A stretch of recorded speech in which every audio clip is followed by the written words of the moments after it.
Hello, I'm Petra Collins. I'm a multidisciplinary artist. I've been doing photography for 15, 16 years. I also direct. I have a clothing line that I design. I love to curate. I've curated a book or two.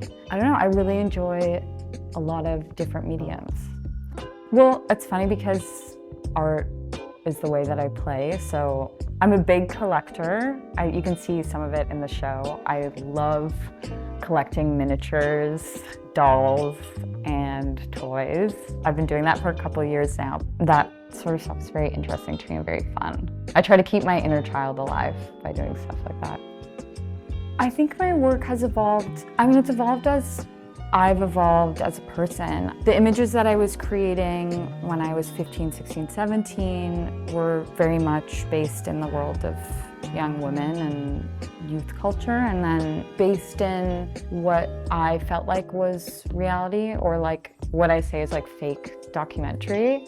And then as I grew, I started to shoot in studio and I started to create my own worlds, which was enriching and exciting. So I think my work has grown in that way. It's just grown in the way that I've gotten more tools to create. I guess it depends. I think there's deep sadness and sort of a little horror in my work, but I also am someone who really loves comedy of life, or the funny things. So you can my work is very bizarre in that sense. I can focus on serious topics, but there's always a bit of silliness in it. I wasn't taught technically, so the way that I learned was really through my eyes and through the way that I was seeing it through the lens. For me, it's so baked into the process of creating work is observing what light I have and what I can make with that light.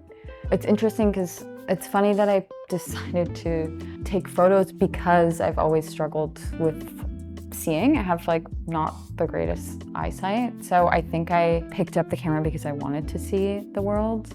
And then color is because sometimes the world is a little blurry to me. Color is the thing that I can grasp onto and hold onto. So color has been, I think, the most important element of my work. I obviously dip into black and white, but I really enjoy playing with how color can affect emotion and how color can create the type of narrative or whatever story you want to tell. My sister has been the most important person in my artistic journey. She was the person that was with me when we started creating art. I got a camera when I was really little and we would make little movies. She's sort of the other side to it. She's someone that I bounce a lot of ideas off. She's a movement director, but I would say more than that, she's my second eye. And so when we're working together, we don't even have to speak. She just sort of knows what I want. She's the first person in front of my camera, so she really knows what I want. Fangirl means a lot to me. I grew up as a fangirl. I grew up in the age of Tumblr, where I would just sit on the computer and look up movies, watch them. I learned about so much stuff that way, and then I really enjoyed sort of creating shrines around the things that you love, which is, I feel like, a fangirl practice. So printing out photos, putting them on your wall, dressing the way that your idol or someone dresses. I always enjoyed fan culture, and I think it's such a fun way to approach something. So I would say that I myself am a fangirl, and I hope that people are fangirls. I was shooting my sister and her friends in my bedroom, and I had no idea. The mood itself, in me and in the girls, was very not so light. It was a little dark. I remember getting the images back and realizing that how we felt was reflected so much in the work, and that's when I guess I felt that fangirl moment where I felt like I did it. I could get what I wanted from my head onto the page or into the image. There's not a specific way I want someone to feel. I would love someone to feel something. So if it's love or anger or laughter, anything, I think having any sort of reaction from artwork is rare and exciting. I'm very drawn to color, and when I go into the 24-hour psycho room, it makes me, that to me, it feels there's a lot in there. So I think just feeling open and feeling whatever comes into your body.